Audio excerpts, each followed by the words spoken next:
पाहे एक वासुदेव, सर्वाभूते पाहे एक वासुदेव. पुसुनिया ठाव अहंतेचा, तोची संत साधू ओळखावा निका. एरते ऐका मायाबद्ध, देखील आधन मृत्यू के समान. नववेद रत्न जैसे धोंडे, काम क्रोध दोघे घातले बाहेरे. शांती क्षमा गरी राबवित, तोचे संत साधू ओळखावा निका. येरते ऐका मायाबद्ध, नामा मने नाम गोविंदाचे वाचे.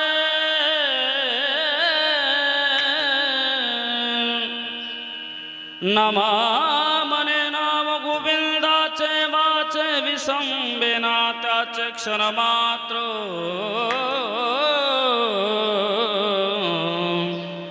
तोची संत साधू ओळखावा निका. एरते ऐका मायाबद्ध, पांडुरंगा करू प्रथम नमन. पांडुरंगा करू प्रथम नमन.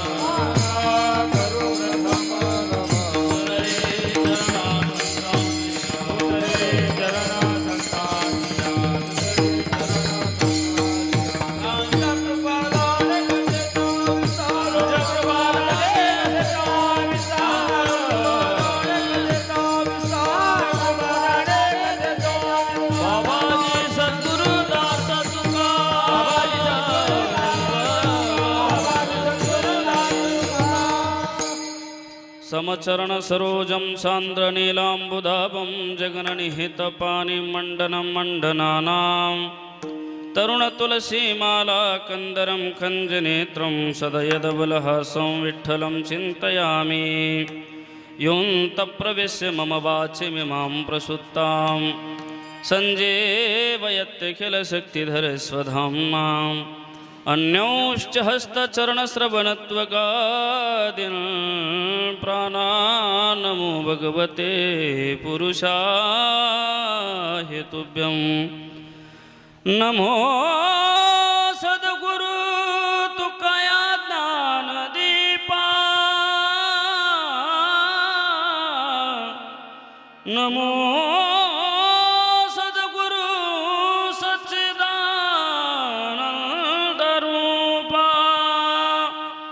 नमो सद्गुरु भक्त कल्याण मूर्ते.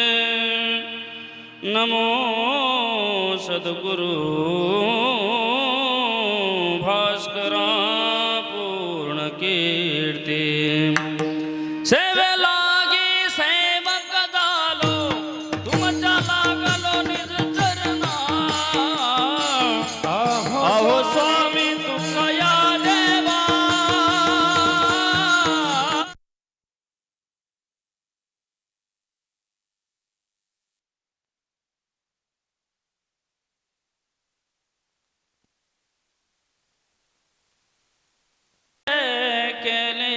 स्मरण. होय सकळ विद्यांचे अधिकरण, तेचे वंदो श्रीचरण. श्री गुरूंचे ते नमस्कारून आता. सर्वाभूते पाहे एक वासुदेव, पुसोनिया ठाव अहंतेचा. तोची संत साधू ओळखावा निका. एरते ऐका मायाबद्ध. प्रस्तुत प्राप्त प्रसंगी प्राप्त स्थळी कीर्तन रूपे सेवेकरिता निवडलेला अभंग. जगातील सुप्रसिद्ध साधू षड्गुण ऐश्वर्यादी अखंड ब्रह्मांड नायक भगवान पंढरीश परमात्म्याचे लाडके रेडवाळ भक्त श्री संत नामदेव महाराज यांचा 5 चरणांचा अभंग असून आजच्या या अभंगामध्ये संत श्री नामदेव महाराज संतांचा महिमा वर्णन करतायत. विठ्ठल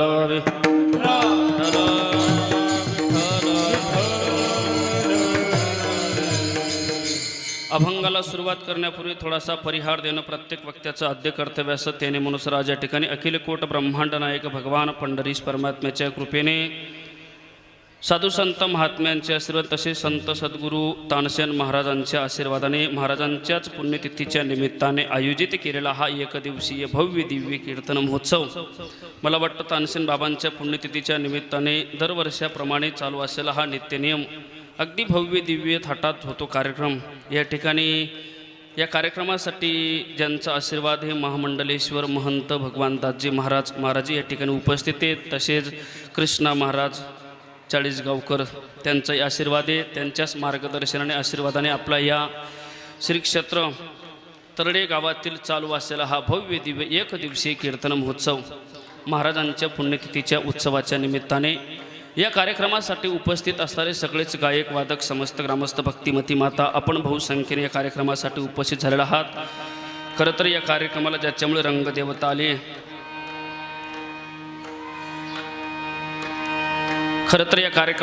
रंगदेवता आलेली आपल्या भागातील नवे महाराष्ट्रातील नामवंत गायक वादक मंडळी ह्या ठिकाणी उपस्थित आहेत। त्यात मला वाटतं सुंदर ज्यांनी चाल गायली नाशिक जिल्ह्याचं वैभव आमचे भजन सम्राट आमचे भाऊसाहेब महाराज या ठिकाणी उपस्थित आहेत। तसेच धुळे जिल्ह्याचं वैभव भजन सम्राट आमचे समाधानजी महाराज तेही या ठिकाणी उपस्थित आहेत। अधिकरून सगळेच परिसरातील गायक वादक मंडळी आणि मृदुंगाला साथ करणारे गोड व्यक्तिमत्व ज्यांचं महाराष्ट्रामध्ये नाव लौकिक आहे व नांदगावामध्ये त्यांचं असं भव्य दिव्य आश्रम आहे।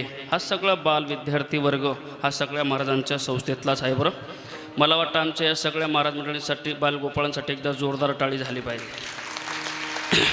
खरं तर या कार्यक्रमासाठी खूप मोठमोठ्या साधूंची महात्म्यांची महाराजांची उपस्थिती या ठिकाणी आमचे गुरुवर्य गुरुस्थानी असणारे आमचे रूपचंद बाबासुद्धा ह्या ठिकाणी उपस्थित आहेत। हरिभक्तपारायण हिराला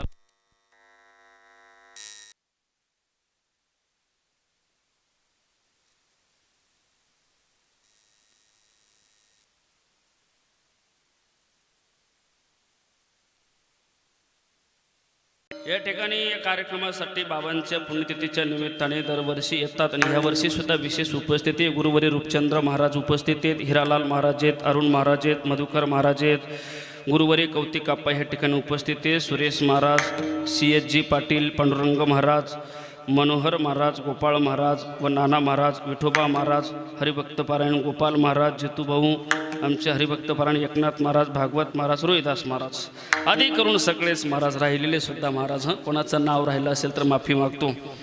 मला वाटतं या ठिकाणी खरं तर खूप मोठमोठ्या महात्म्यांची विभूती महाराज या ठिकाणी आमचे महंत महाराजसुद्धा उपस्थित आहेत, आप्पा उपस्थित आहेत। हत्ती के पाव में सबके पाव आहे का नाही, वेगळं नाव घेण्यापेक्षा मला वाटतं सगळ्यांच्या वारकरी संप्रदायाच्या नियमाप्रमाणे नतमस्तक होऊया। मस्तक हे पायावरी या वारकरी संतांच्या अनेक परिसरातील खेड्यापाड्यावरची मंडळी ह्या ठिकाणी उपस्थित आहेत। अगदी गोड नियोजन या ठिकाणी अगदी प्रतिकूल अवस्थेत अनुकूल वातावरण ज्यांच्यामुळे तयार होतं जय बजरंग साऊंड सिस्टमवाले त्यांच्यासाठी सुद्धा अगदी जोरदार टाळी झाली पाहिजे। अगदी गोड साऊंड लावलेला आहे म्हणून त्यांचे आभार मानूया। या ठिकाणी आज एका मोठ्या साधूची पुण्यतिथी आहे गड्याव तानसेन महाराजांच्या। कारण या जगामध्ये साधूचा आशीर्वाद हा भला मोठा असतो। साधूचा मोठा उपकार आहे महाराज तुमच्या आमच्यावर। साधूचा काय उपकार आहे, या जगामध्ये जेवढे साधू संत झालेत वारकरी संप्रदायामध्ये त्यांनी सगळ्यांनी आपल्यावर उपकारच केला आहे। काय उपकार केला आहे, साधू संतांनी तुम्हाला मला जागवले आहे का नाही, उठा जागे वारे आता तुकोबारायांच्या प्रमाणे हे साधूचं जागवणे महाराज किंवा आता जागा रे बाईनू जागा चोरणी जलिया नाडूने भागावो जागा रे बाईनू जागा आता जागा रे बाईनू जागा। साधू संतांनी तुम्हाला मला जागवले महाराज त्या म्हणून त्या उपकारातून उतराई होण्याकरता साधूची पुण्यतिथी आपण भव्य दिव्य प्रमाणाने साजरे करतो। गेल्या 400 वर्षापूर्वी बाबांनी समाधी घेतली म्हणजे तुकोबारायांच्या काळात आहे का नाही, 450 वर्षापासून सुद्धा आजही परंपरा चालू आहे महाराज। खरं तर हा गुरुचा आशीर्वाद आहे, गुरुचा उपकार आहे महाराज। आणि बरं काय सर्वसामान्य कोणी पुण्यतिथी 400 वर्षापर्यंत करता का महाराज, 4 पिढ्यापर्यंत? अरे एखादा महात्मा ज्याने जीवन समर्पित केलं आपलं भगवंतासाठी महाराज त्याच महात्म्याची कोणीतरी पुण्यतिथी साजरी करू शकतं आणि जीवन असंच जगलं पाहिजे। 450 वर्षे झाले तरी उत्तमचे उरे गिरते मागे उत्तमचे उरे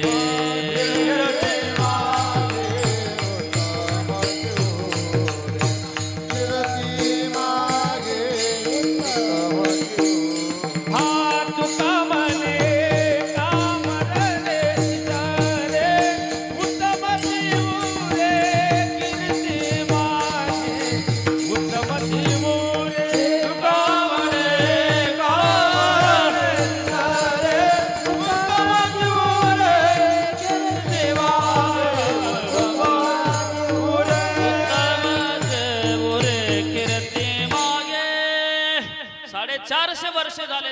सुद्धा अजर अमर कीर्ती. कारण जीवन कसं जगले महाराज, देवाचं होऊन जीवन जगले, जिवंतपणी ही समाधी घेतली महाराज, म्हणून आजही अजर अमर कीर्ती महाराज. उत्तमची उरे कीर्ती मागे. कबीर महाराज सांगतात, जीवन असंच जगा गड्याहो, असं जगा की आपण गेल्यानंतर लोकांनी आपला उत्सव साजरा केला पाहिजे.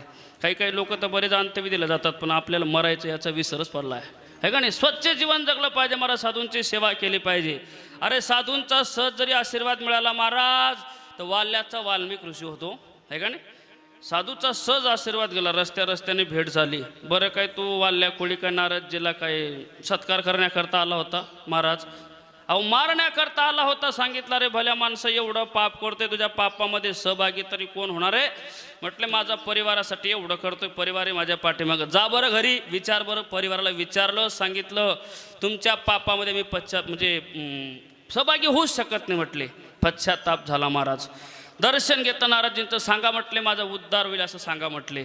मग साधूंनी सहज उपदेश केला महाराज, नामचिंतन कर. एवढं पाप केलं होतं तरडेकर त्या वाल्या कोळ्याने, चालता चालता माणसं मारायचा. ते बी असं सगळं सर्वसामान्य वारकरी नव्हता मारत भाऊसाहेब महाराज, तो प्युअर ओरिजिनल ब्राह्मण मारायचा. बरं झालं तो आतापर्यंत जिवंत एक बी लग्न लावायला ब्राह्मण सापडले नसते. बरं एवढा पाप केलं कोणी? वाल्या खिळ्यांनी. उपदेश केला नामचिंतनाचा. त्याला राम राम म्हणता येत नव्हतं. काय म्हणायचा तो? मारा मारा मारा मारा यही मंत्र ओलके अंतर भेदा, वाला था तो वाल्मिक हुआ जब भेटी उभी नारदा. म्हणजे नारदजींनी सहज उपदेश केला, एका साधूने सहज उपदेश केला तर वाल्याचा वाल्मिक ऋषी झाला. यात नवल नाही केले रामायण रामादी आहे का नाही. म्हणजे भगवान परमात्माचा अवतार होण्याच्या अगोदर त्याने महाराज भगवंताचे चरित्र लिहावं. हा साधूचा आशीर्वाद आहे महाराज. साधूंची कृपा झाली पाहिजे म्हणून आपण हा भव्य दिव्य कार्यक्रम करतायत. हा साधूंचा तुमच्या आमच्या जीवनावर आशीर्वाद आहे महाराज. खरं तर साधूचा आशीर्वाद आणि भगवंताची कृपा असली ना महाराज, या जगात कुठलंही कार्य आपल्याला म्हणजे अयशस्वी नाही, कुठलंही कार्य करता येतो महाराज. कारण भगवंताची कृपा असली पाहिजे, साधूचा आशीर्वाद असला पाहिजे. कारण या जगामध्ये सगळ्यात श्रेष्ठ कृपा आहे. कृपेपेक्षा श्रेष्ठ काहीच नाही. आणि ती कृपेची ताकद काय आहे हे कृपा करणाऱ्याला सुद्धा माहिती नाही. मग एक वाक्य सांगतो तुम्हाला मी, भक्ती में क्या मस्ती है बातें संतन को पूछो, और शक्ती में क्या मस्ती बातें पहलवान को पूछो. भक्तीतली मस्ती संताला विचारा आणि शक्तीतली मस्ती पहिलवानाला विचारा. तशी कृपेची ताकद ज्याच्यावर कृपा झाली त्याला विचारा. कृपेचं सामर्थ्य महाराज ज्याने कृपा केली त्याला सुद्धा कळत नाही. ऐकताय? ज्याने कृपा केली ते श्रीराम. ऐकताय? ज्याने कृपा केली ते श्रीराम आणि ज्याच्यावर कृपा झाली ते हनुमान. कृपा करणारा श्रीराम आणि ज्याच्यावर कृपा झाली ते हनुमान. पण ऐका कृपेचं सामर्थ्य, कृपा करणाऱ्याला पायी पायी चालत जावं लागलं आणि ज्याच्यावर कृपा झाली तो एका उडीत लंकेत गेला. हे कृपेचं सामर्थ्य. जय श्रीराम. छाया तू बडी घणी तो जिस बडो नकोय. म्हणून या जगामध्ये सर्वश्रेष्ठ कृपा आहे महाराज. मग ती भगवंताची कृपा या जीवावर झाली पाहिजे. मग आपण काय केलं पाहिजे? साधूंना शरण गेलं पाहिजे महाराज. संताविना प्राप्ती नाही नाहीसे वेद देती वाई. महाराज एकदा साधूंनी जर कधी आपल्यावर आशीर्वाद दिला महाराज, कृपा केली, देवाची इच्छा नसू द्या तुमच्या आमच्यावर कृपा करण्याची, जर साधूंनी मध्यस्थी केली महाराज, देवाला सुद्धा त्या इच्छेची पूर्तता करा.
पंढरीनाथ लळा त्यांचा. गोड प्रमाण दिलं बरं, समर्पक दिलं महाराज, आहे का नाही. जर संतांनी मध्यस्थी केली महाराज, संतांनी जर आपल्यावर कृपा केली तर पाळी पंढरीनाथ लळा त्यांचा. देवाची इच्छा नसली तरी कृपा करावी लागते. उदाहरण सांगतो ऐका. महाराज रामप्रभूंची बिभीषणावर कृपा करण्याची अजिबात इच्छा नव्हती, कारण तो वैर्याचा भाऊ आहे ना. कोणाचा भाऊ?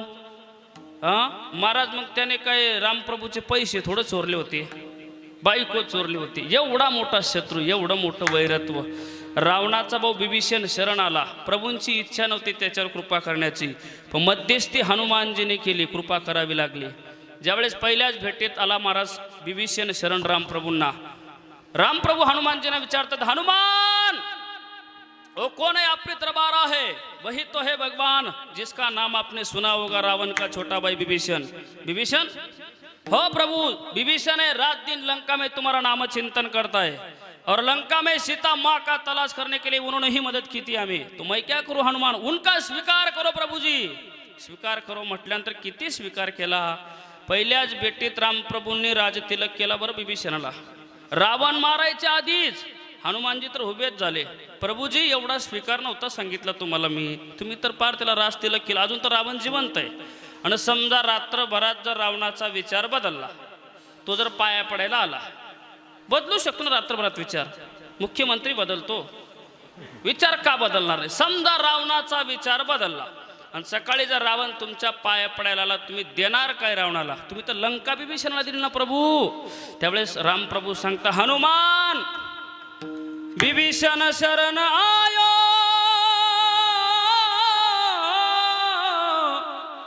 किया लंका दान, हे सुनिए रावण आयो, करूंगा अयोध्या दान. याला भगवान म्हणतात. अरे सांगितलं रावणाला दिली, मारा रावणाला जर कधी रावण शरण आला मला, तर लंका विभीषणाला दिली, पण रावणाला अयोध्या देऊन टाकेल म्हटले. याला भगवान म्हणतात महाराज. इच्छा नसताना ही कृपा केली, कारण मध्यस्थी कोणी केली? हनुमानजीने केली, साधूने केली महाराज. साधूने जर का मध्यस्थी केली, देवाला कृपा करावी लागते.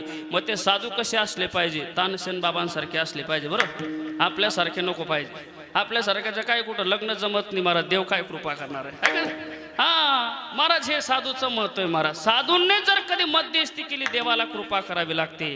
मग मध्यस्थी करणारे नेमकं साधू संत कसे असले पाहिजे? नामदेवराय अभंगाच्या पहिल्या चरणात सांगतात. सर्वभूती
पाहिजे बरं. गोड एवढ्या ताकदीने चाल गेले. रात्रभर जागेत आमचे महाराज. हो, रात्रभर प्रवास केला आहे महाराज, तरी सुद्धा आता इतक्या ताकदीने गात आहेत. हे जेवढे प्रेमानं गातात ना, तेवढं तुम्ही प्रेमाने सुद्धा त्यांना प्रतिसाद दिला पाहिजे. मग काय, तुम्ही प्रेमाने जांभळे दिली पाहिजे का, टाळी वाजली पाहिजे ना, नाही का नाही. हे प्रेमाने गातात, कारण हे प्रेमाने गाणारे वाजवणारे माणसं आहेत. नाही तर काही काही गायक म्हणतात आम्ही रागात गातो. अनुरागात गा राजा, देवाला प्रेम आवडतं, आहे का नाही. कारण या जगामध्ये सगळ्यात श्रेष्ठ नातं प्रेमाचे महाराज. सबसे ऊंची प्रेम सगाई, सबसे ऊंची प्रेम सगाई, दुर्योधन का मेवा त्याग साल विदुर गर खाई, सबसे ऊंची प्रेम सगाई. या जगामध्ये प्रेम हे सगळ्यात श्रेष्ठ नातं आहे महाराज. प्रेम केलं पाहिजे देवावरती. मग साधू कोणाला म्हणावं, संत कोणाला म्हणावं. नामदेवराय सांगतात, सर्व आभूती पाहे एक वासुदेव. जे सगळ्या ठिकाणी देवाला पाहतात त्याला साधू म्हणावं, त्याला संत म्हणावं. ऐका, साधूच्या जीवनातला तुमच्या आमच्या जीवनातला एक फरक सांगतो गड्याहो. साधू संतांनी जनावरात, प्राण्यात, कुत्र्यात, गाढवात सुद्धा देव पाहिलाय. ऐकताय, जनावरात प्राण्यात देव पाहिलाय. आपल्याला माणसात माणूस दिसत नाही, हे दुर्भाग्य. साधूंनी प्राण्यांमध्ये, कुत्र्यामध्ये देव पाहिला. स्वतः नामदेवरायांचा अनुभव घ्या. भगवान परमात्म्याने सांगितलं, नामा अरे काय बाता मारतो भाऊ, तुला गुरु करावा लागेल. कशासाठी, यार माझी ओळख होण्यासाठी. कमाल करता देवा, तुमची ओळख. अहो दिवस दिवस आपण गप्पा करतो. बरं एवढंच नाही, दर दिवाळीला आमच्या म्हातारीने तुम्हाला आंघोळ घालावी. सण दिवाळी चाला, नामा रावळाशी गेला, देवा चलावे घराशी. बरं आमच्या आईनं तुम्हाला आंघोळ घालावी, यात नवलने तेव्हा टॉवेल थोडा होता गोपाल बाबा. मग पदर माथाचा काढला न बाळनंदाचा पुसला. लुगड्याच्या पदरानं बाबा, अहो देवा तुमच्या आईनं, आमच्या आईनं तुमचं अंग पुसावं. नवे नवे संबंध किती सांगू शकतो देवा मी. नैवेद्य हातीचा मूर्ती जेवी. अरे एवढंच नाही देवा, अरे माझ्या दिवसाची सुरुवात दूध पियो मोरे गोविंद लाला, दूध पियो मोरे गोपाल लाला.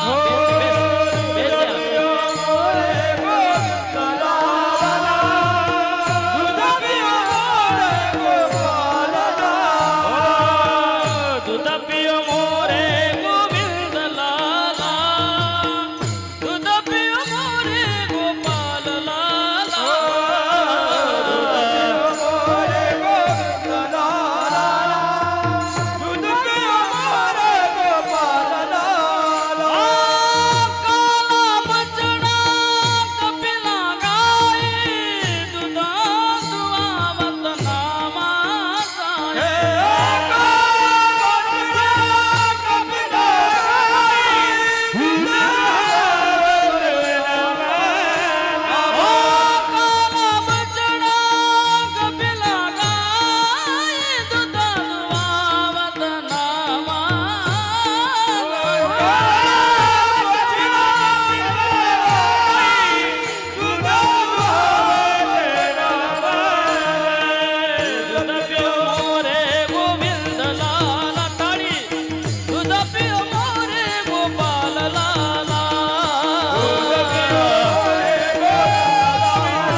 दिवसाची सुरुवात तुझा दूध पाजण्यापासून होते. देवान तुम्ही ओळख म्हणता. अरे नामा ही सामान्य ओळख आहे.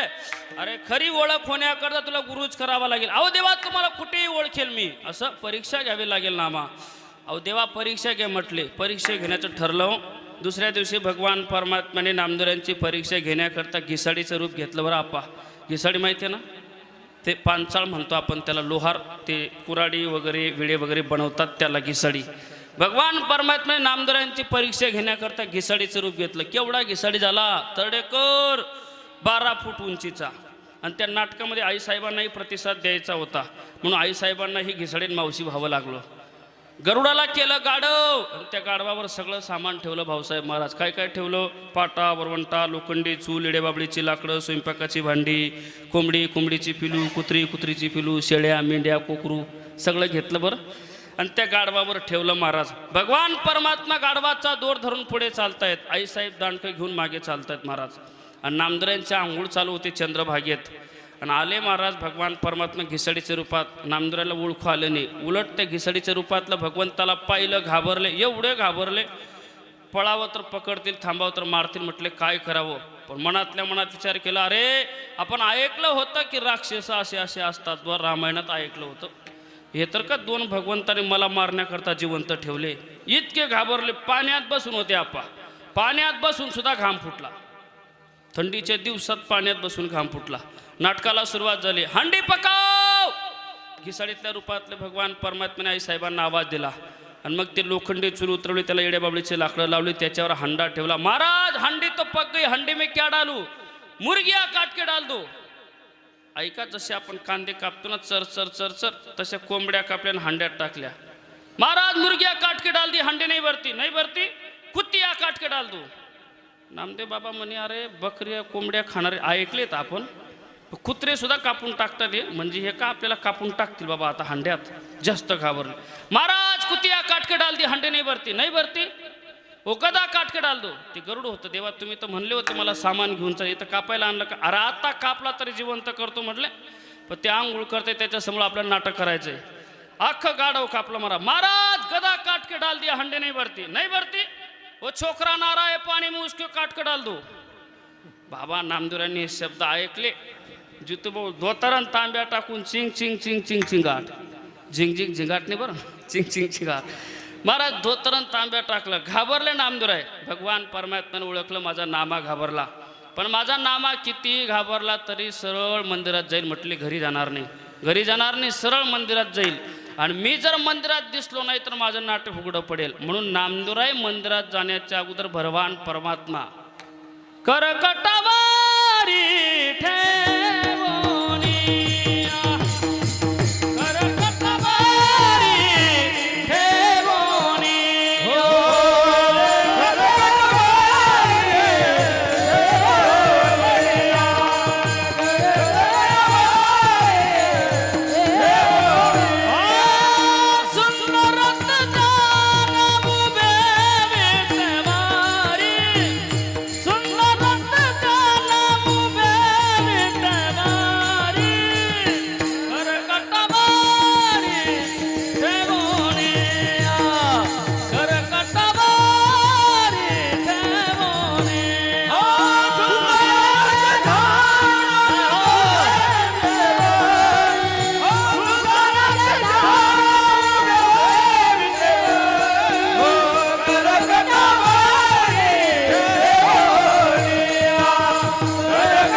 भगवान परमात्मा करकटावरी ठेवून या. भगवान परमात्मा विटेवर उभे राहिले. नामदेवराय आले. महाराज घाबरले.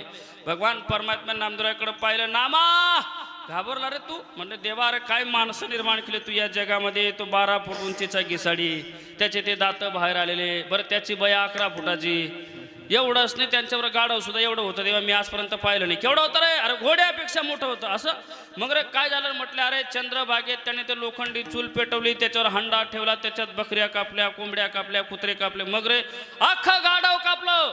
मग रे मग काय करतो भाऊ, मला कापून टाकायची तयारी होती. हंड्यात पळायला बसतात म्हणून वाचलो. ए देवा, आज भगवान परमात्म्याला हसू आलं. अरे नामा मीच होतो. देवा तुम्ही? राजस सुकुमार मदनाचा पुतळा. अरे मीच होतो नामा. अहो देवा तुम्ही नव्हते? मीच होतो. अरे तू नव्हतेच महाराज. अरे देवा नामा मीच होतो ना रे. काही काही लोक ऐकतच नाही हो, फार असे एका मुद्द्यावरच राहतात. अरे ऐकत जाणार नामा, मी होतो. ऐकायला तयार नामदेवराय. मग देवानं सांगितलं, बरं तू ऐकत नाही. तिथं काय काय टाकून आला चंद्रभागेत घाबरल्यानंतर. म्हणजे धोतरण तांब्यात टाकलाकडे देवा. ते बघ धोतर मी आणलं हिरव्या काठाचं. देवा माझंच रे. तांब्या सुद्धा उचलून बघ रे बाबा, तुला शंका असेल. शंकाच होती. तांब्या उचलला महाराज. नाव वाचलं नामदेव दामा शेट्टी, शिंपी, तालुका पंढरपूर, जिल्हा सोलापूर. देवा तांब्या माझाच रे. अरे वा नापास झाला ना मग तुला ओळखू आलं नाही, मग आता गुरु करावा लागेल माझी ओळख होण्याकरता. बरं गुरु करतो मग कुठे जावं लागेल? म्हटलं आळंदीला जावं लागेल. मग नामदेव महाराज आळंदीला आले. महाराज देवानं पाठवलं. निवृत्तीनाथाने नामदेवाने येताना पाहिलं, उठले निवृत्ती संतांच्या दर्शना. नामदेवांचं दर्शन घेतलं आणि आवाजला, ज्ञाना सोपाना मुक्ता चला रे, मोठा अधिकारी आला रे बाबा आपल्याकडं आज. पंढरीचा प्रेम घरा आला, पंढरीचा प्रेम घरा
पंढरीचा प्रेमा घराला.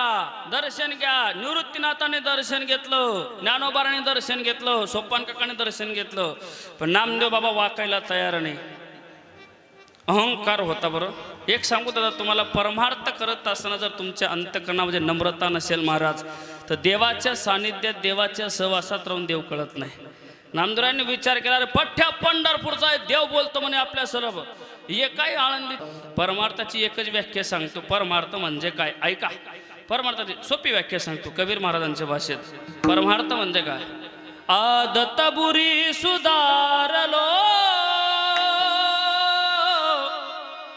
बस हो गया भजन, मन की तरंग मारलो, बस हो गया भजन, कटुता को मन से त्याग दो, मीठे वचन कहो, वाणी का स्वर सुधार लो, बस हो गया भजन, आदत बुरी सुधार लो, बस हो गया भजन, बस हो गया भजन. यालाच परमार्थ म्हणतात. जीवन जगण्याची कला शिकले महाराज, एकमेकांवर प्रेम केले की हा परमार्थ. याच्या पलीकडे परमार्थ नाही. नामदोराय देवाच्या सानिध्यात असून अहंकार होता महाराज. वाकले नाही हो निवृत्तीनाथाने दर्शन घेतल्यानंतर. निवृत्तीनाथांनी आवाज दिला, मुक्ता चल ये बाबाचं दर्शन घे. मुक्ताबाई तिखट होते हो. मुक्ताबाई म्हणे, दादा तुमचं दर्शन घेतलं तर समाधान नाही झालं का? लोटा अंगण घाला ते बाबाच्या पायावरती. माझे तिघ भाऊ पाया पडतात आणि असंच उभं राहिलं. म्हणे मुक्ताबाई, जाईना दर्शन आधी अभिमाना दूर करा. अरे याचा अभिमान घालवा म्हटले. याला माहिती नाही पंढरीशी लोकांनाही अभिमान आणि पाया पडे जन एकमेका. हा रात्रंदिवस देवाच्या सानिध्यात असून सुद्धा दादा याचा अहंकार का गेला नाही? का रे अहंकार गेला नाही? का रे अहंकार गेला नाही?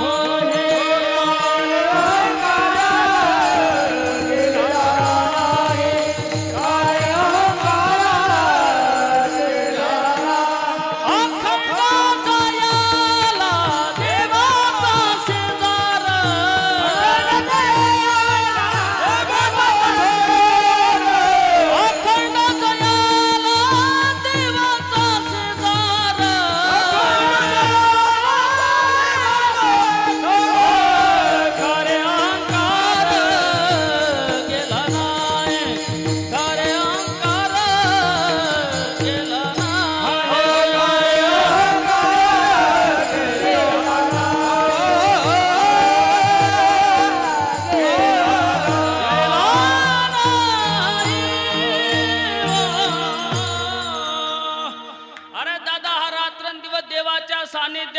ठेवून याचा अहंकार का गेला नाही? अखंड जयाला देवाचा शेजार, कार्य अहंकार गेला नाही. मला तर असं वाटतं दादा, ऊसाच्या शेजारी एरंडाची झाडे आणि काय त्याचे पाडे. गोपाल बाबा 750 वर्षापूर्वी ऊसा शेजारी एरंड होता बरं, पण ऊसच जातो कारखान्याला, साखर ऊसाचीच होते, एरंड तसंच राहतो आहे का ना. आता इथं पांडुरंग परमात्मा ऊस लक्षात आलं महाराज. नामदेवराय वाकायला तयार नाही. तेवढ्यात कबीर महाराज आले. निवृत्तीनाथ, हे तुम्हारी भण सच कहती ओनर, कच्चा पे कच्चा नाही गुरु का बच्चा, कच्चा आहे बोले हो. तेवढ्यात गोरोबा काका आले, म्हणले घाई नका करू, आता कच्चं कोण पक्क कोण मी पाहतो, तुम्हाला नाही कळणार. लाईनीत उभे राहा म्हणले, सगळे सगळे संत लाईनीत उभे राहिले. निवृत्तीनाथ 1 नंबरला, 2 नंबरला ज्ञानोबा राय, सोपान काका, मुक्ताबाईन 5व्या नंबरला नामदेव बाबा. थापटनं घेतलं बरं गोरोबा काकांनी, मडके घडवायची सवय होती त्यांना, कच्चं पक्क माहिती होतं चांगलं. ते थापटनं घेतलं, हाणिले थापटणे निवृत्तीच्या माथा, डेरा झाला अनेका परब्रह्म, तेची थापटणे ज्ञानेश्वरावर, मग कैचे कोरे उरे तेची थापटणे सोपानाच्या डोई, यात लेश नाही कोरा कुठे. नामदेव बाबांनी हे चित्र पाहिलं, म्हणले इथं स्वागताची पद्धत वेगळीच आहे बाबा, चहा नेन पाणी नेन नाश्ताने डायरेक्ट थापटणं. तेची थापटणे मुक्ताईला हानी, अमृत संजीवनी ओतू आले. आणि मग नामदेव बाबांचा नंबर आला बरं.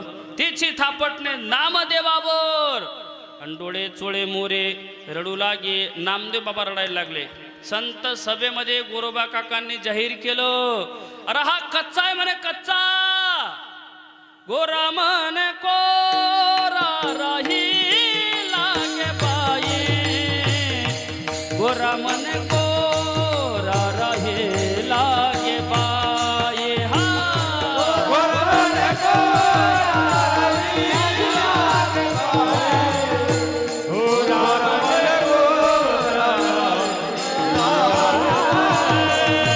गोरा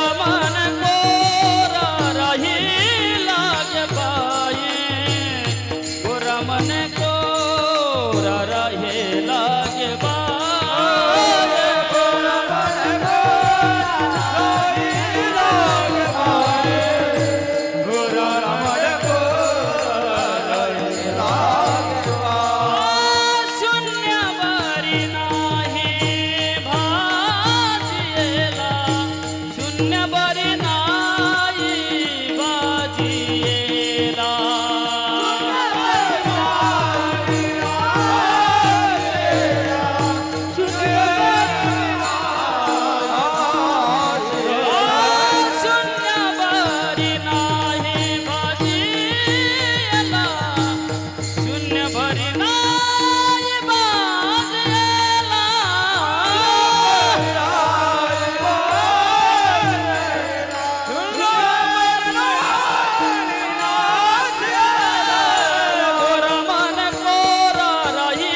गोरा म्हणे कोरा राही लागे बाई, गोरा म्हणे कोरा राही लागे बाई.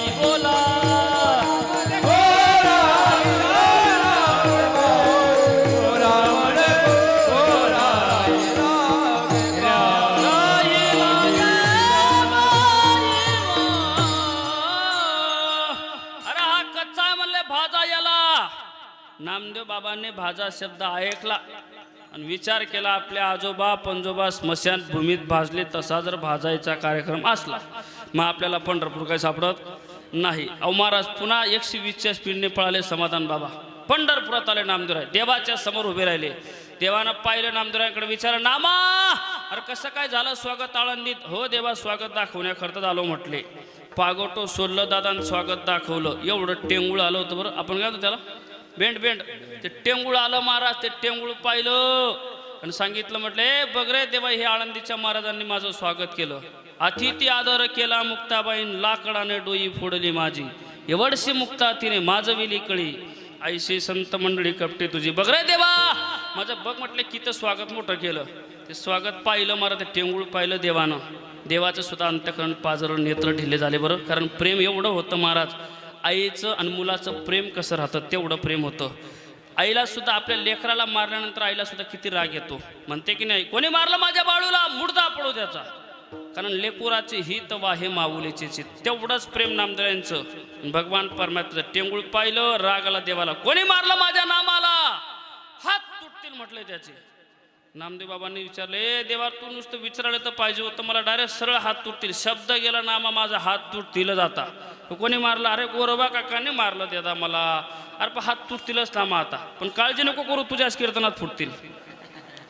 आलं लक्षात? म्हणजे नामदेवांच्याच कीर्तनामध्ये गोरोबा काकांना हात तुटतात. ते सांगायला गेल्यानंतर 8 तास बाकी आपल्याकडं, थोडं लांबेल. ऐका, पण गोरोबा काकांनी तुला कच्चं ठरवलं, नामा तुला गुरु करावा लागेल. देवा गुरु करतो, पण त्या आळंदीच्या महाराजांच्या ताब्यात नको तू, दुसरीकडे पाठव. म्हणजे दुसरीकडे जा. देव म्हणे नाम्या विसोबा खेचरासीन शरणतयाशी जाय वेगी. आणि महाराज औंढा नागनाथला आले. जिंगोली जिल्ह्यात नामदेव आहेत. आणि औंढा नागनाथ एक ज्योतिर्लिंग आहे बरं. त्या ज्योतिर्लिंगावर विसोबा खेचर स्वामी पाय ठेवून झोपलेले होते बाबा. आणि ते पाय ठेवून पवडलेलं पाहिलं नामदेव बाबांनी. पुन्हा डोक्याला हात लावला. काय करावं म्हटले, या देवाला काही कळतच नाही, कुठेही पाठवतोय. आता याला देवच कळत नाही, याला गुरु कसा करावा. याने देवावर पाय ठेवले. तेवढ्या स्वामीने विचारलं, म्हटलं काय झालं रे नामा? अरे म्हटलं तुला देवच करत नाही, तुला गुरु कसा खरा करावा. अरे काय करतो भाऊ, म्हातारा झालो रे, पाय उचलता येत नाही. उचलता येत नाही, मग ठेवता कसे आले तुला तिथं? अरे कशाला उशीर करतो, 10:30 वाजत आले, उचल पटकन. पाय उचलले महाराज, दुसरीकडे ठेवले. तिथेही पिंड तयार झाली. तिसरीकडं तिथंही पिंड, चौबाजूने पिंड तयार झाले. मग सांगितलं, नामा कळलं का आता तुला? देवा म्हणे नामा विसोबा खेचराशी. अरे कळलं का? विठ्ठल जळी स्थळी भरला, रिता ठावना उरला, अजिम्या दृष्टीने पाहिला सर्वाभूती. किंवा हरी येथे रे, हरी तेथे रे, हरी वाचून नाही रे ते रे.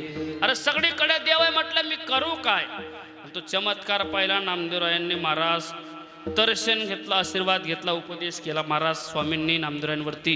नामदेवरांनी तो आशीर्वाद घेतला. पुन्हा पंढरपुरात आला. साधूचं ताकद सामर्थ्य सांगते महाराज. साधूची कृपा, साधूचं सामर्थ्य किती मोठं असतं, देव कळतो महाराज. उपदेश घेतला, पंढरपुरात आले. चंद्रभागेत एक दिवशी नामदेवराय स्वयंपाक करत होते. नामा स्वयंपाक करीत होता. नामदेवरायांनी स्वयंपाक करत बसले महाराज. नामा स्वयंपाक करीत बैसला. केशव स्वान रूपी आला आणि रोट्या घेऊन पळाला सर्वाभूती विठ्ठल. नामदेवांचा स्वयंपाक झाला, चपात्या रोट्या झाल्या होत्या तिथं भाऊ. भगवान परमात्म्याने पुन्हा कुत्र्याच्या रूपात नामदेवांची परीक्षा घेण्याचं ठरवलं. त्या चपात्या उचलल्या, चळत उचलले महाराज, आणि भगवान परमात्मा कुत्र्याच्या रूपात पळाले. मग नामदेव बाबांनी दगड घेतला का? नाही नाही. नामा घेऊन तुपाची वाटी, नामा लागे स्वाना पाठी. समजा दादा ऐका, आपल्या जर चपात्या किंवा रोट्या भाकर कुत्र्याने पळवली, आपण काय करू? हां, तुपाची वाटी घेऊन दगड हान हान. पण इथं तसं नाही बरं, उलट झालं. नामा घेऊन तुपाची वाटी, नामा लागे स्वाना पाठी. तुप घेगा जग, ओ देवा कोरड्या रोट्या नका खाऊ, पोट दुखेल पोट. नामा घेऊन तुपाची वाटी, नामा लागे स्वाना पाठी. तुप घेगा जग जेटी, कोरड्या रोट्या का खाशी. भगवान परमात्म्याला हसू आलं. नामा आता कसं कळलं रे तुला? घिसडीच्या रूपात आलो तो, धोतरण तांब्या टाकून पळाला होता, आणि आता कुत्र्याच्या रूपात आलो, लगेच ओळखलं रे. कसं कळलं तुला? तव स्वान हसूनी बोलले, नाम्या तुझं कैचे रे कळले. खेच रे म्हणे उपदेशिले, सर्वाभूती विठ्ठल. सर्वाभूती पाहे कवासुदेव,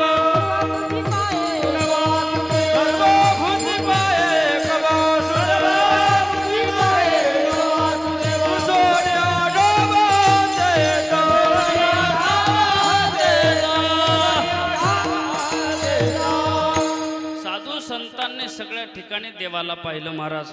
सर्वाभूते पाहे एक वासुदेव. महाराज आपण संसारात राहून परमार्थ करतो. साधूंनी परमार्थात राहून म्हणजे संसारात राहून परमार्थ केला. आपण परमार्थात राहून संसार करतो. समजा आपण पंढरपुरात जरी गेलो, आपण वारीच्या टायमाला आषाढीला 15-20 दिवस पायी पायी चालतो. मंदिरात गेलो, एखादा गावातलं जर गिऱ्हाईक भेटलंच एकादशी दिवशी, दर्शनाच्या दिवशी, लगेच आनंद होतो बरं आपल्याला. का रे भाऊ कधी आला रे? आजच सकाळी आलो. बरं बरं बरं. मग आपल्याकडे पाऊस वगैरे, कपाशी वगैरे कसं काय? मक्याला बेरे घातले का? म्हणजे पंढरपुरात मंदिराच्या सहवासात, देवाच्या सहवासात राहून, मंदिरात राहून सुद्धा संसार पाहतो. कोण? तुम्ही आम्ही. म्हणजे परमार्थात संसार करतो दादा आपण. साधू संतांनी संसारात राहून परमार्थ केला. कांदा मुळा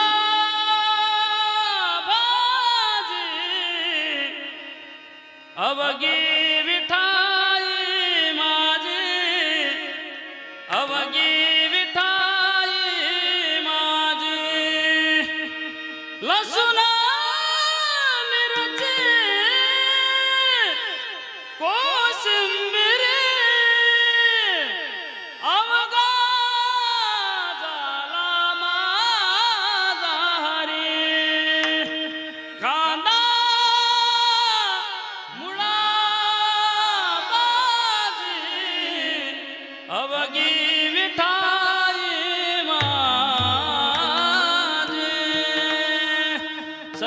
ठिकाणी सगळ्या ठिकाणी देवाला पाहिलं. सर्वाभूती पाहे एक वासुदेव, पुढे काय पुसुनिया ठाव अहंतेचा संत या बोधावर आहेत. ह्या विश्वामध्ये हे सगळं चालतं ना, याला परमेश्वराची कृपा आहे महाराज. ईश्वर सर्वभूतानाम. कारण या जगामध्ये माणसं मरतात यात नवल नाही, मरणाचे साधन उपलब्ध असतानाही जगतात हे नवल आहे का नाही.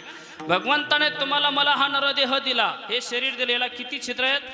90 छिद्र आहेत. नवठाया फाटून गेली तित्वा माशिदी कानोबा तुझी गोंगडी चांगली. अमासिका दिली वांगुली रे, अमासिका दिली वांगुली रे. नवठाया फाटून गेली तित्वा माशिदी दिली रे, तुझी गोंगडी चांगली कानोबा तुझे गोंगडी चांगली. भगवंताने तुम्हाला मला हे शरीर दिलं महाराज, याला 90 छिद्र आहेत. एका कोणत्या तरी छिद्रातून प्राणवायू जातो यात नवल नाही. उदाहरण सांगतो, लक्षात येईल तुम्हाला. एकाने मोठा बंगला बांधला, समाधान महाराज. त्याला आनंद झाला, मोठा बंगला बांधला. सकाळी सकाळी पत्रकाराकडे गेला धरणगावला. म्हणले, पत्रकार साहेब मला बातमी द्यायची पेपरला, पहिल्याच पानावर द्यायची. पत्रकार साहेबाला वाटतं सकाळी सकाळी गिऱ्हाईक आलं. सांगा काय बातमी? म्हणले, काय नाही, मी मोठा बंगला बांधला. केवढा बांधला? 5,500 स्क्वेअर फूट. पुढे बोला. म्हणले, विशेष काय बंगल्यामध्ये? बंगल्याला 9 खिडक्या ठेवल्या. बरं बरं बोला पुढे. म्हणले, 9 खिडक्या ठेवल्या आणि एकही खिडकीला दार बसवलं नाही. पत्रकार म्हणे, कार तो शनी शिंगणापूरचा आहे का? नाही नाही, मी तरड्याचाच आहे. मुद्दाम बसवलं. का बसवलं नाही? म्हटलं, काही मुद्दाम बसवले. मग नवाल काय झालं? म्हटले, बंगला मोठा बांधला, बंगल्याला 9 खिडक्या ठेवल्या आणि खिडकीला दार बसवलं नाही एकही. रात्री वारा आला आणि खिडक्यातून निघून गेला. पत्रकार म्हणे, मूर्ख कुठला, उठ. एका पेपरला द्यायची बातमी, टाइमपास केला विनाकारण. अरे 9 खिडक्या ठेवल्या, एकही खिडकीला दार बसवलं नाही. वारा येणारच, वारा जाणारच, यात नवल काय? मुद्दा संपला. तसा भगवंताने तुम्हाला मला हा बंगला दिलेला आहे, याला सुद्धा 9 खिडक्या आहेत. किती? 9 खिडक्या आहेत, 90 छिद्र आहेत. अरे एका कोणत्या तरी छिद्रातून प्राणवायू जातो यात नवल नाही, पण 90 छिद्र असून सुद्धा 90 वर्ष प्राणवायू टिकतो, हे खरं भगवंताचं नवल आहे महाराज. म्या बोलविल्या वेदू बोले, म्या चालविल्या सूर्य चाले, म्या हलविल्या प्राण हाले, जो जगात जाणता. हे भगवंताची कृपा आहे महाराज. चाले हे शरीर कोणाची या सत्य दोन बोलविते. संत या बोधावर आहेत, पुसून या ठाव अहंतेचा. ज्याने अहंतेचा ठाव पुसला म्हणजे सगळ्या ठिकाणी वासुदेव पाय, त्याला साधू म्हणतात, त्याला संत म्हणतात. दुसरं चरण, तोची साधू संत ओळखावा निका, तोची साधू संत ओळखावा निका, तोची संत ओळखावा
तोचे संत साधू ओळखावाने का.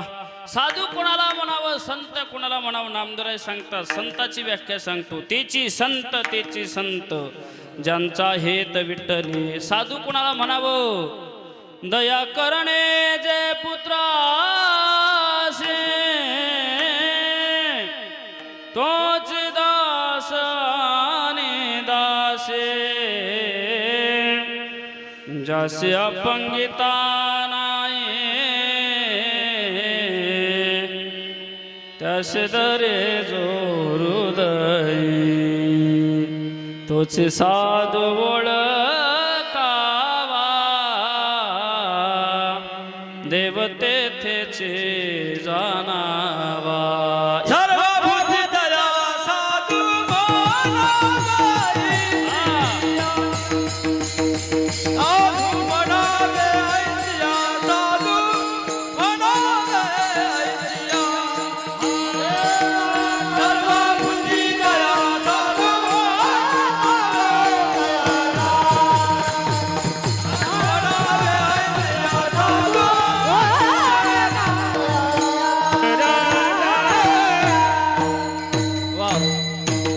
सर्वाभूती तया दया साधू म्हणावे ऐसे. नवीन प्रमाण मिळालं बरं आहे का नाही.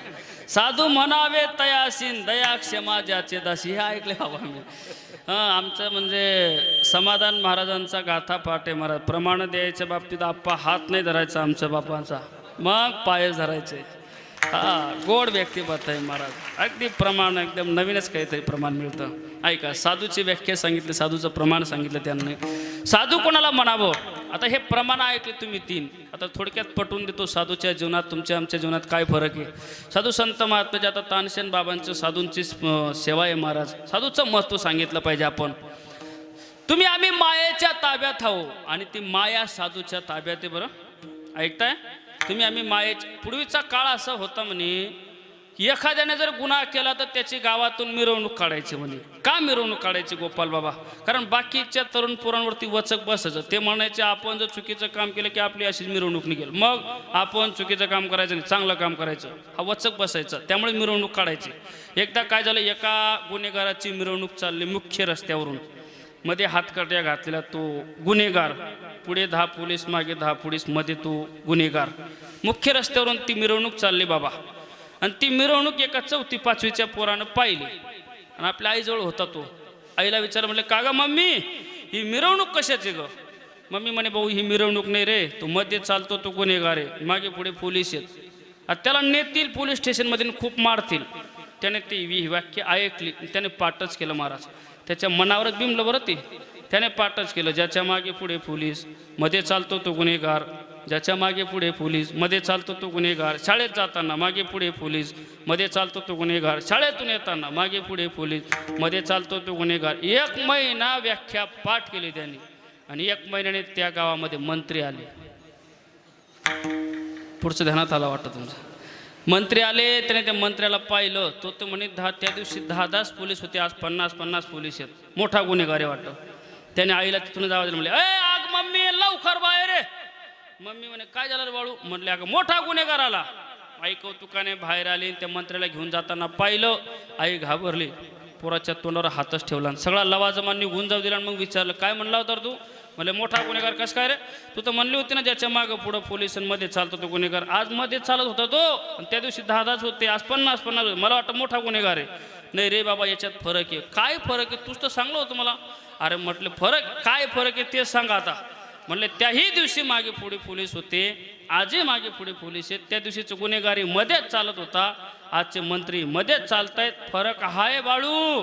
त्या दिवशीचं मधलं पोलिसाच्या ताब्यात होतं, आजचे पोलीस मधल्याच्या ताब्यात. हा फरक आहे. मुद्दा संपला.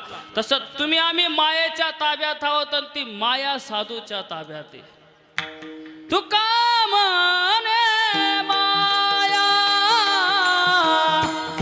तुका म्हणे माया होय, दासी लागे माया होय, दासी लागे माया.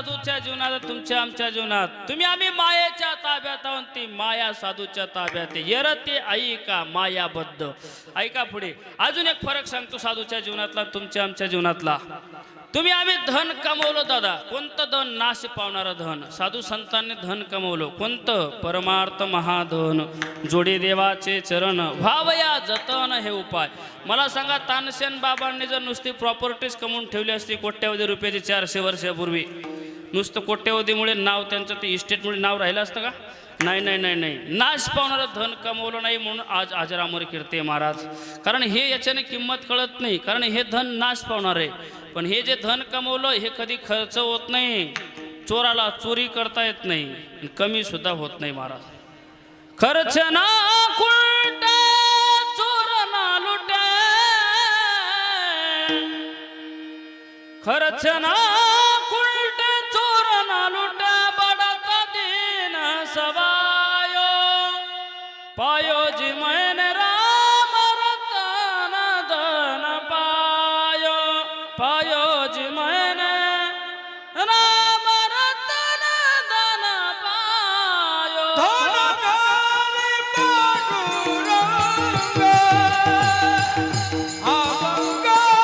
धनधानी पांडुरंग अभंग सारे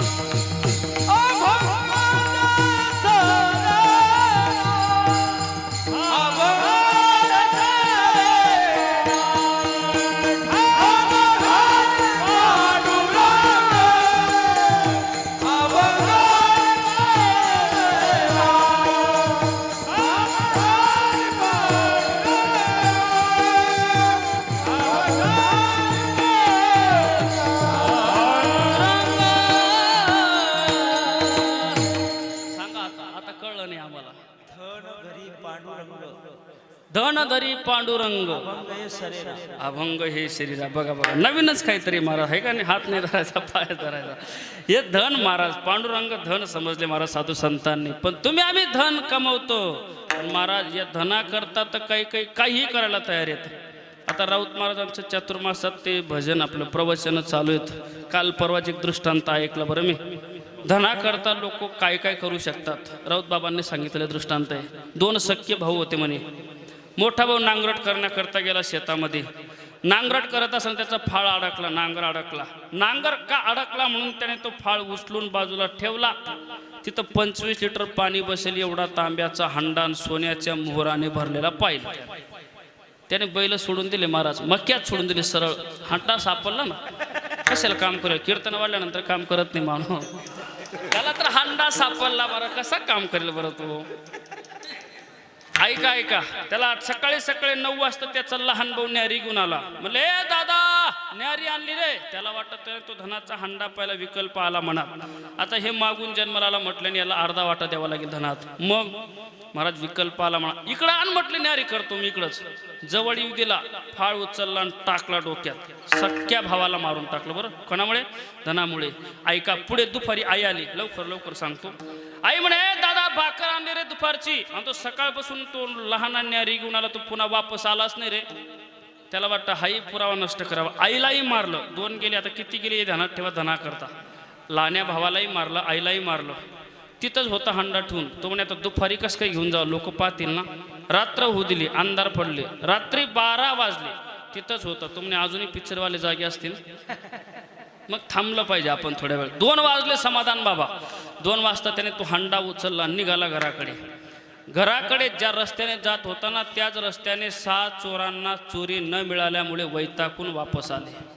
ऐकताय आणि त्या 6 चोरांनी त्या हंड्यावाल्याकडे पाहिलं आनंद झाला ते म्हणे का रे हा का धनाचा हंडा घेतोय एकाने विचारलं का रे म्हणले काही नाही शेतात मजूर होतं कामाला पाणी पिण्यासाठी हंडा नेला होता म्हणले का रे जळगावचा समजतो का तो आम्हाला ठेव खाली हंडा उतरवला ती मोबाईलची बॅटरी लावली महाराज आणि त्या सोन्याच्या मोहरात चमकल्या नाचायला लागले 6 चोर त्याच्यातला एक म्हणजे नंतर नाचू त्याला खलास करा अगोदर 6 चोर तुटून पडले हंड्यावाल्याला मारलं 3 गेले ना आणि ते 6 चोर नाचायला लागले मला आनंद झाला पण त्याच्यातला एक म्हणजे रात्रभर आपण उपवासी फिरलो पण आपल्याला धनाचा हंडा मिळाला पण आता हे धन वाटण्या अगोदर आपण काहीतरी खाल्लं पाहिजे आणि मगच हंडा वाटला पाहिजे त्याच्यातला एक म्हणे तुला आता 2 वाजता कोण हॉटेल उघडणार आहे बरं? अरे 100 रुपयाला लाडू मागायचा रे, कोणी हॉटेल उघडतं ना? तुझ्या काय बापाचं जाणार आहे आता? हंडा सापडला ना, जा म्हणलं 2 जण लाडू घेण्यासाठी. 4 तिथं थांबले हंड्याजवळ. गोपाल बाबा 2 जण लाडू घेण्याकरता गेले. आणि जे 2 लाडू घेण्याकरता गेले त्यांच्या चर्चा अशी होती, ते म्हणे करा आपण लाडू घ्यायचे, त्याच्यात थोडं थोडं रोगार टाकायचं, आपण नाही खायचे, ते 4 खाऊ देऊ. त्यांनी 4 ते लाडू खाल्ले की रोगार टाकलेले. आपण सकाळी त्याने ते गेले की आपण हंडा वाटून घेऊ. या दोघांची चर्चा बरं लाडू घेणं जाणाऱ्याची. आणि जिथं ते 4 होते ना त्यांच्या चर्चा म्हणे का रे आजच आपल्या धनाचा हंडा मिळाला का? काय म्हटलं यांचं नशीब, आजच हे आपल्या टोळीत आले 2 जण, आजच आपल्याला हे धन मिळालं. त्याच्यातलं एक म्हणे धन मिळालं. मग काय झालं, त्या दोघांना लाडू घेऊन इथं येऊ देऊ, दोघांना मारू, लाडू खाऊन सकाळी हंडा वाटून घेऊ. कळतंय ना? आले 2 लाडू घेऊन, 4 तुटून पडले. नंदूबाबा मारले 2 आणि 4 लाडू खाल्ले आणि हंडा वाटून घेतला. कळतंय ना? तुका म्हणे धना धनासाठी देती प्राण, धनासाठी देती प्राण, धनासाठी देती प्राण.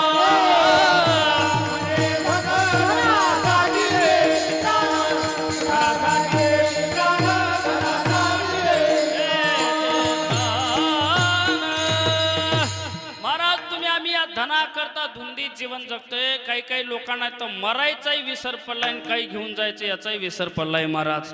पण आया था नंगा और जाएगा भी नंगा. आमचे कबीर महाराज सांगतात तुम्ही धुंदीत जीवन जगतायत रे. किस धुंद में बैठा बावरे हो, किस धुंद में बैठा बावरे, किस्मत में तो मस्ताना है, सोने वाले जाग जा संसार मुसाफिर खाना है. पुढचे शब्द आहे का किती गोडे. क्या लेके आया था जग में फिर क्या लेके जाएगा, क्या लेके आया था जग में फिर क्या लेके जाएगा. मुट्ठी बांधे आया जग में, मुट्ठी बांधे आया जग में, हाथ पसारे जाना है, सोने वाले जाग जा संसार मुसाफिर खाना है, सोने वाले जाग जा संसार मुसाफिर खाना है.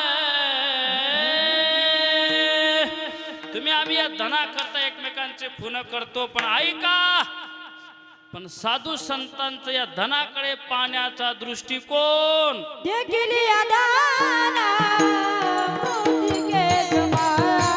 गोड. देखील या दाना मोती के जमाना. देखील या दाना मोती के जमाना. देखील या दाना मोती के जमाना. देखील या दाना मोती के जमाना.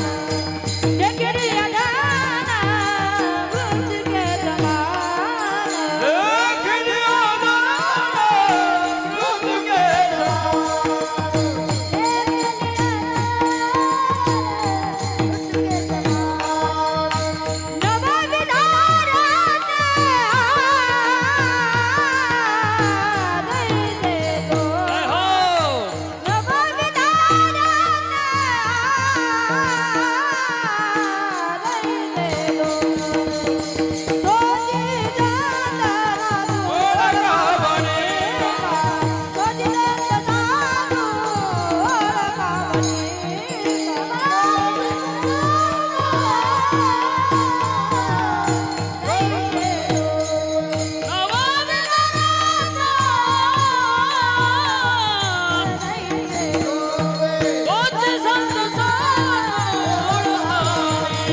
जगातील मोठी श्रीमंते बरं महाराज आहे का ना. हे बालगोपाळांना घडवलं महाराज हे सोपं नाही. ही जगातील मोठी श्रीमंते. आमचे नंदकिशोर महाराजांच्या संस्थेत 2च वर्षे पोरगा राहिला की तो कीर्तनात चांगली तयारी करतो महाराज, चांगले साथ करतो. ही जगातील मोठी श्रीमंती. आणि अशाच ठिकाणी आपण जर कधी सहकार्य केलं महाराज, ही सुद्धा आपल्यासाठी मोठी श्रीमंती आहे का नाही. केलं पाहिजे. या गावात तर मी माझं आगमन झालं बाबा आज सकाळी सकाळी. ते काय नाव होतं, नंदू नाना का, हरिभक्त पारायण नंदू नाना. त्यांनी 21,000 रुपये दिले. 21. त्यांच्यासाठी सुद्धा एकदा जोरदार टाळी झाली पाहिजे. अशा ठिकाणी आपण दान धर्म केला पाहिजे महाराज. आपण सुद्धा केला पाहिजे महाराजांनी. म्हणजे महाराजकडून घेत नाही ते, मी तर बळजबरी देत होतो, घेत नव्हतो. मी तर एकदा बळजबरीने महाराज रस आंब्यासाठी आमरस होताना आमरसासाठी मी आंबे घेऊन दिले त्यांना. ते पण पैसे घेतले नाही म्हणून गपचूत आंबे पाठवले महाराज. घेतले त्याने, तो स्वीकार केला. पण केलं पाहिजे महाराज. आपण एखाद्यानं नाही म्हटलं ना, जर कधी असं धर्म कार्य घडत असेल ना, परमार्थिक कार्य घडत असेल ना, मग आपण केलं पाहिजे. म्हणजे मी दिलं असा अर्थ नाही त्याचा, तुम्ही दिलं पाहिजे असं आहे. विठ्ठल विठ्ठल.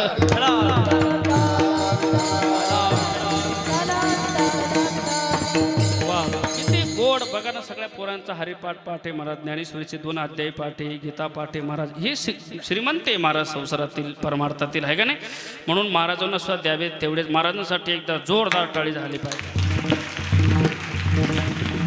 याला साधू म्हणतात, संत म्हणतात महाराज. कोणाला देखील या धन मृत्यूके समान नवविध रत्न जैसे धोंडे. तुम्ही आम्ही धनाकरता एकमेकांचे धनाकरता एकमेकांच्या प्राणाचे आहुत्या देतो महाराज.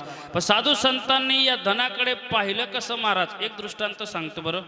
पंढरपुरात एक संत होऊन गेले. त्यांचं नाव हे राका महाराज, कुंभार समाजामध्ये.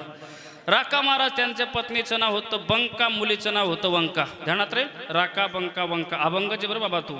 कुंभार तो राका, कांता त्याची बंका, कन्या नाव वंका तिघे जण, पंढरी क्षेत्रात राहती आनंदे, वाचेने गोविंदे स्मरताती. एवढा प्रसंग लक्षपूर्वक ऐकला ना दादा, तर साधूचं जीवन कसं असतं. एवढा प्रसंग लक्षपूर्वक ऐकलं की आजचं कीर्तन सफल झालं. ऐका, राका महाराजांचं दिनक्रम कसा होता महाराज. गाडगे मडके घडवायचे गोपाल बाबा. आणि मग एकदा गाडगे मडके घडवून झाले, तो आवार रचला बरं. कुंभार समाजामध्ये ते मडक्यांचा आवार रचला जातो, माहिती आहे ना. आवार रचला एकदा, नावा पेटवला, आणि तेवढ्यात एक मांजर आली तोंडात भक्ष्य घेऊन. ते आव्याच्या भोवताल फिरू लागली. राका महाराजांचे ते मांजरीकडं पाहिलं महाराज. अंतकरण पाजलं, डोळ्यात पाणी आलं, आणि लक्षात आलं की या मांजरीची पिलं कोणत्या तरी डेऱ्यात आहेत वाटतं. आता अग्नी पेटलेला आहे. अग्नी आता 3 दिवस शांत होत नाही. कोणत्या तरी डेऱ्यात या मांजरीचे पिलं आहेत, आणि ते डेरा तळाला आहे. पिल्यांचा कोळसा होईल म्हटले. आता रडायला लागले. लहानशी होती मुलगी, पण रडणाऱ्या बापाकडं पाहिलं. विचारलं, बाबा का रडतायत म्हटले. अरे बेटा, आपण अग्नी पेटवला म्हटले, आवा पेटवला, आता 3 दिवस अग्नी शांत होणार नाही. पण ही मांजर आव्याच्या भोवताल फिरू लागली, आरडत ओरडत भोवताली. आणि त्या मांजरीचे पिलं कोणत्या तरी मडक्यात आहेत वाटतं. ते मडका आता तळाला आहे. पिल्यांचा कोळसा होईल बेटा. बाबा कसा काय होईल बरं कोळसा पिल्यांचा, तुम्हीच म्हणतात ना. लक्षगृहाला आग लागली होती, त्यावेळेस पांडवांचा सांभाळ केला होता त्या देवानं. अग्नीपासून प्रल्हाद सांभाळला. मग आपण रात्रंदिवस त्या देवाचं भजन करतो, मग तो काय झोपा काढत असेल का बरं बाबा. विश्वास बघा. हा, झोपा काढत असेल का बाबा. काळजी नका करू, पिलं मरणार नाही बेटा. साखर पडत तुझ्या तोंडात. जर पिलं वाचलेत ना, वैराग्य धारण करून घेईल म्हटले. 3 दिवस झाले अन्न पाण्याचा त्याग केला. आव्याच्या भोवताल बसले. रात्रंदिवस नामचिंतन चालू. 3 दिवस झाले. अग्नी शांत झाला. ते गाडगे मडके उतरवण्याचा कार्यक्रम सुरू झाला. शेवटचे 2 मडके होते मला. वडकं ते वरचं ते मडकं उचललं, लाल बुंद झालं होतं, ते बाजूला ठेवलं. आणि शेवटचं जे मडकं होतं महाराज, त्याच्यात डोकावून पाहिलं राका महाराजांनी, आणि हुंदके देऊन रडायला लागले. हं, मुलीने विचारलं, बाबा मेले वाटतं पिलं. नाही रे बेटा, खेळता ती पिली डेरियात, नवसास पावली विठाबाई, खेळता ती पिली डेरियात. पिलं खेळता रे बेटा. मग बाबा आता तर वैराग्य धारण करावं लागेल. सांगायचं कामच नाही म्हटलं. सगळं दान धर्म करून दिलं. फक्त लाकडं आणायचे, विकायचे, जीवन जगायचे, ते पण पैशाच्या बदलात नाही. फक्त दाळणपीठ.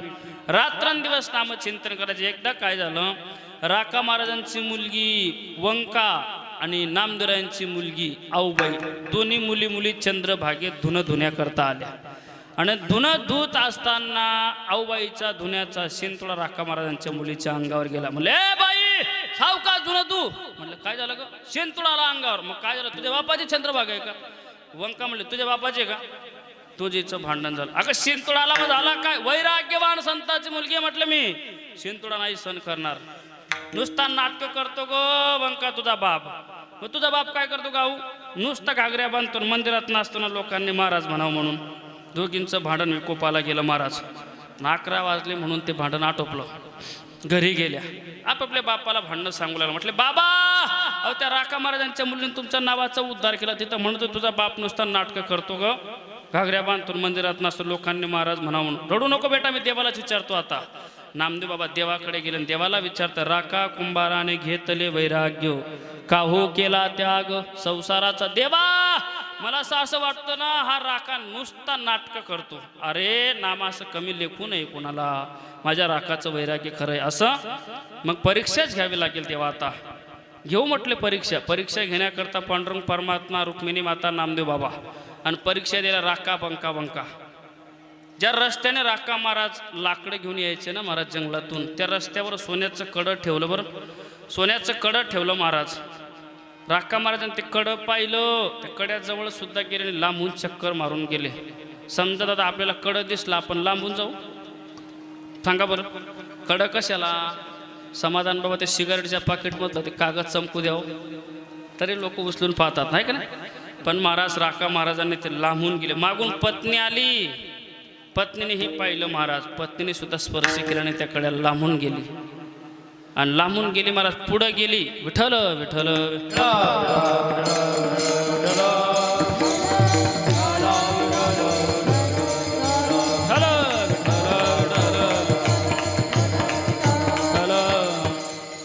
ते कडं पाहिलं महाराज. पत्नीने हात लावला आणि पुढे गेली पुन्हा वापस आली. नामदेवरायांचा चेहरा खुल्ला. आली की नाही म्हटले वापस उचलण्याकरता नाही आली. वापस आली आणि 2 वंजळ मातीत त्या कड्यावर टाकली आणि ते मुलीनं चित्र पाहिलं महाराज. आईबाप त्या सोन्याच्या कड्यावर माती टाकतायत. रडायला लागले. आईबापाने विचार का रडते बेटा? अहो म्हटले बाबा तुम्ही स्वतःला ईश्वराचे भक्त म्हणून घेतात. रात्रंदिवस देवाचं नामचिंतन करतात. वैराग्य धारण करतात आणि बाबा तुम्ही मातीने माती झाकतात याचं मला रडू येतो. बाबा त्या मातीवर माती टाकायची गरजच काय होती? बाबा त्या मुलीला जवळ घेतलं राका महाराजांनी. हृदयाला लावलं. सांगितलं बेटा आम्ही सोन्यात आणि मातीत तरी फरक समजत होतो पण तू सोन्याला ही माती समजते. देखील या धन मृत्यू के समान नववेद रत्न जैसे दोंडे. अजून काय केलं महाराज? काम क्रोध दोघे घातले बाहेरी शांती क्षमा घरी राबवेत. साधू संतांनी कामक्रोधावरही विजय मिळवला महाराज. कामक्रोध विकारांनी कारण अनेकांचा घात केला. कोणाकोणाचा घात केला? हो धडक मारिली शंकरा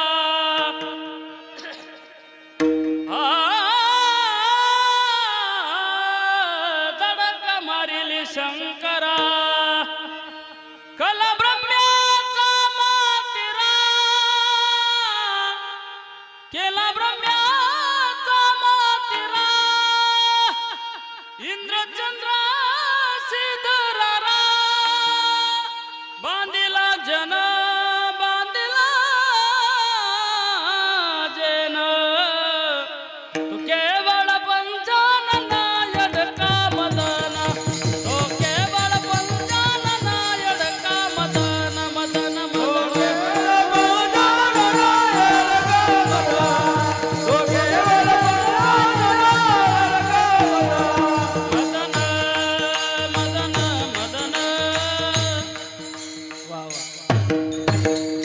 महाराजांसाठी टाळी वाजली पाहिजे बरं. हे लगेच सापडलं लगेच. काही ना सापडत नाही. झाल्यावर सापडत आहे का नाही.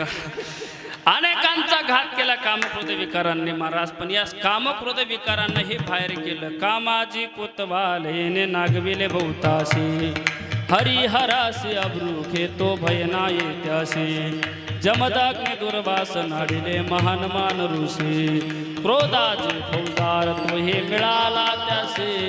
जोहार माय बाप ज्वार मे काळ्या पुरेचा जोहार माय बाप ज्वार मे काळ्या पुरेचा. अनेकांचा घात केला महाराज या कामक्रोध विकारांनी. यांना सुद्धा बाहेर काढलं. कशाच्या बळावर? नामचिंतनाच्या बळावर. विठोबा रखुमा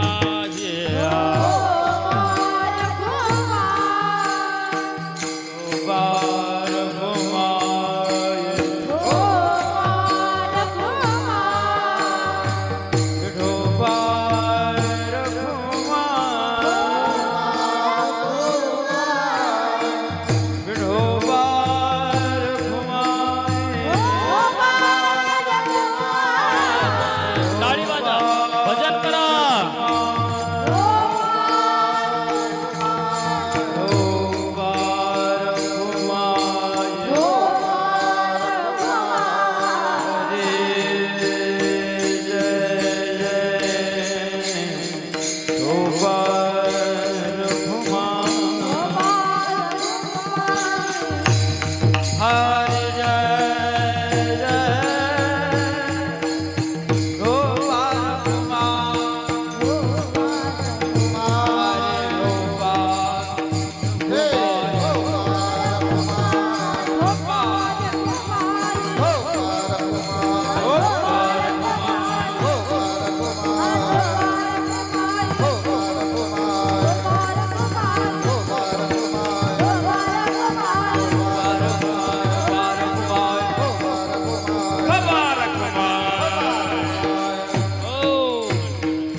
साधुरोधावर विजय मिळवला महाराज. नामचिंतन केलं. हो महाराज, आपण सगळं केलं, नामचिंतन सोडलंय महाराज. म्हणतात कबीर महाराज, नाम जपन क्यों छोड़ दिया, नाम जपन क्यों छोड़ दिया, क्रोध न छोड़ा, झूठ न छोड़ा, सत्य वचन क्यों छोड़ दिया, नाम जपन क्यों छोड़ दिया. मग नामचिंतन केलं पाहिजे. साधू संतांनी नामचिंतन केलं महाराज. नामा म्हणे नाम गोविंदाचे वाच, नामा म्हणे नाम गोविंदाचे वाच.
नामचिंतन केलं म्हणून आजी अजरामर कीर्ती महाराज. साधू संत त्यांनाच म्हणतात ना, नामचिंतन करतात, देवाचं होऊन जीवन जगतात, देवासाठी आपलं जीवन समर्पित करतात, त्याला साधू म्हणावं. मग ते साधू संत कोण? ज्ञानेश्वर माऊली महाराज.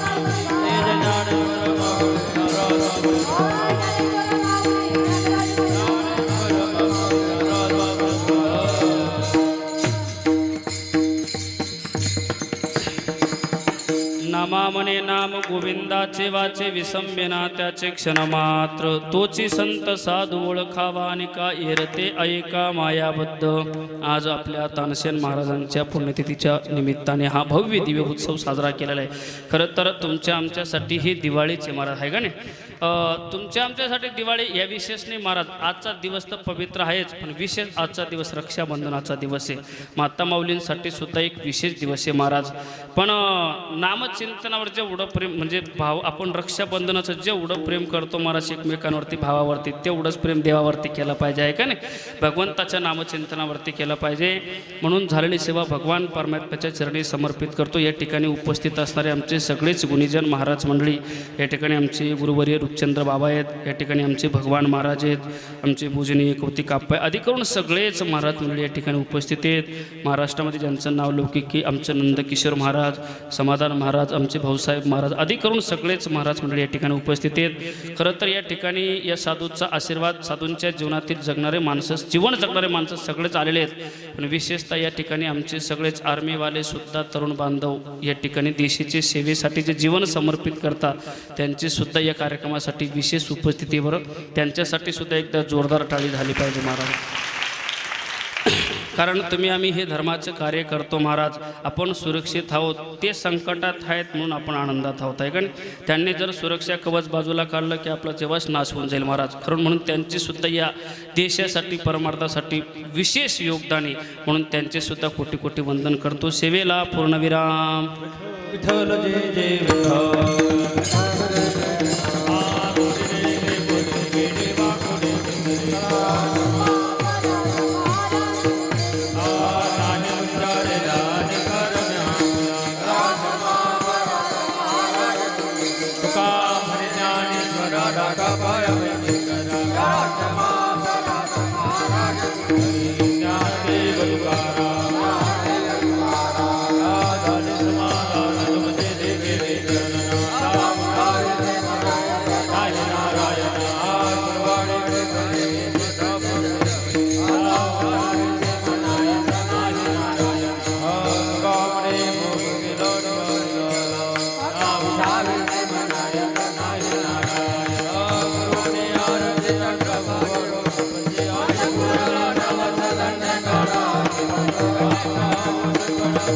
Thank you.